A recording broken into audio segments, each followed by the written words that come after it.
हम वो एक परिषद में खावल जा तू खड़ी हो कौन बनाई आवा राउंडिंग में ई बाजाया हवनिया में आया आना बंसी बजाया हवनिया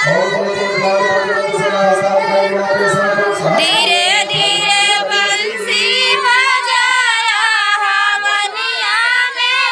आया काना हवनिया में शंकर जिया ओहिए हवनिया में शंकर जी आए हवनिया में शंकर जी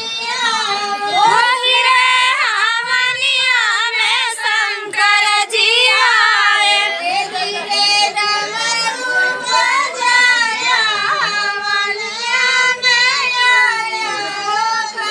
धीरे धीरे डमरू बजाया हवनिया में आया खाना डमरू बजाया हवनिया में आया धीरे धीरे डमरू बजाया हवनिया में आया खाना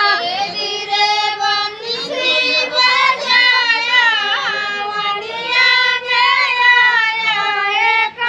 धीरे धीरे बंसी बजाया हवनिया में आया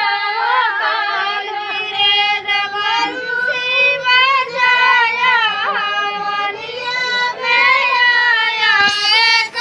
धीरे धीरे डमरू बजाया हवनिया में आया काना हवनिया में भगवान जी आए वही रे हवनिया में भगवान जी आए हवनिया में भगवान जी आए मेरा हवनिया में भगवान जी आए धीरे धनु ही उठाया हवनिया में आया धीरे धीरे धनु ही उठाया हवनिया में आया काना ओम हरे स्वाहा हवनिया में आया हरि ओम डमरू बजाया हवनिया में आया काना स्वाहा ओम श्री लक्ष्मी धीरे